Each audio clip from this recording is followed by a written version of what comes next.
baik sobat Warta Kota dimanapun Anda berada, korban pembakaran di pondok pesantren yang berada di Lombok Tengah, Nusa Tenggara Barat ini meminta perlindungan ke LPSK dan juga didampingi tadi oleh anggota DPR RI Rieke Diah Pitaloka, di mana mereka meminta agar korban ini mendapatkan perlindungan dan juga hak-haknya sebagai pelajar. Dan tadi kuasa hukum juga sempat menyatakan bahwa peristiwa ini terjadi sejatinya pada Desember 2025 lalu, namun baru terekspos itu pada Juni 2026.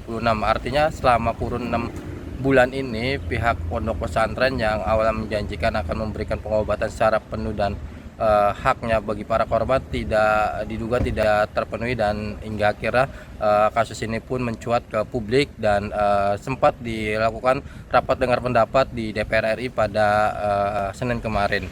Demikian, kembali ke studio. Kasus pembakaran di Pondok Pesantren Rosudatus Saulatiyah Al-Ibrahimi, Lombok Tengah, Nusa Tenggara Barat, NTB, memasuki babak baru. Keluarga korban mendatangi kantor Lembaga Perlindungan Saksi dan Korban, LPSK, Kecamatan Ciracas, Jakarta Timur untuk meminta perlindungan. Mereka datang didampingi oleh kuasa hukum, Joko Jumaidi, anggota DPR RI Komisi 13 Rieke Diah Pitaloka, Direktorat Reserse Perlindungan Perempuan dan Anak, PPA, dan Kementerian PPA. Setiba di gedung LPSK sekira pukul 11 WIB, korban bersama rombongan menuju ke ruang permohonan perlindungan. Joko menjelaskan, dalam insiden pembakaran 3 santri, ada 1 orang meninggal dunia dan 2 lainnya mendatangi LPSK. Kata Joko di lokasi. Banyaknya permintaan yang simpang siur ini memang kita berharap negara yang hadir untuk melakukan perlindungan. Nah, kasus ini yang ingin kami tekankan bahwa kasus ini dimulai sebenarnya memang kejadiannya 13 Desember 2025, tetapi kami tahu dan kemudian kasus ini diketahui oleh publik itu baru pada 2 Juni 2026. Kami sudah mulai turun, sudah bekerja sama dengan teman-teman di UPT PPA Lombok Tengah, bekerja sama juga dengan teman-teman di UPT di unit PPA Polres Lombok Tengah, dan itu sudah langsung turun pada tanggal 3 Juni. Tanggal 4 itu sudah ada pelaporan dan penanganan sebenarnya juga sudah dilakukan secara komprehensif. Kami juga melibatkan dari teman-teman dari UPTD PPA tadi, kemudian Polres, kemudian juga dengan LPSK, itu juga sudah kami menghubungi untuk kemudian bagaimana perlindungan terhadap korban itu dilaksanakan.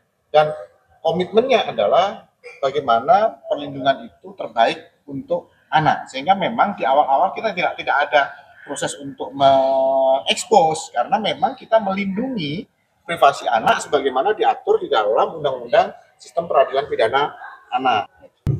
Dari penanganan itu kemudian kami mulai dari hari ini Polda NTB kemudian melakukan joint investigasi bersama Polres Lombok Tengah untuk memaksimalkan langkah penyidikan sampai tuntasnya penanganan perkara. Dan dalam prosesnya kami sangat membutuhkan sinergi dari kelembagaan kementerian terkait untuk memastikan agar situasi korban dan keluarganya baik dalam rangka proses penyidikan yang akan berjalan ke depannya. Oleh karena Komisi 13 DPR RI membidangi hukum dan HAM begitu. Saya bacakan saja Pak, karena ini juga sesuatu yang sensitif supaya tidak ada dugaan-dugaan tertentu. Bahwa kami bersepakat negara tidak boleh terlambat melindungi korban dari tragedi santri Lombok menuju reformasi nasional sistem perlindungan perempuan, anak, dan korban TPPO. Peristiwa meninggalnya seorang santri serta luka bakar berat yang dialami 2 santri lainnya di Pondok Pesantren Lombok Tengah merupakan tragedi kemanusiaan yang harus menjadi momentum memperkuat penegakan hukum sekaligus membenahi sistem perlindungan korban di Indonesia. Negara tidak boleh hadir hanya setelah korban berjatuhan, tetapi harus memastikan setiap warga negara, khususnya perempuan dan anak, memperoleh perlindungan hukum, rasa aman, dan keadilan. Jangan lupa subscribe ya!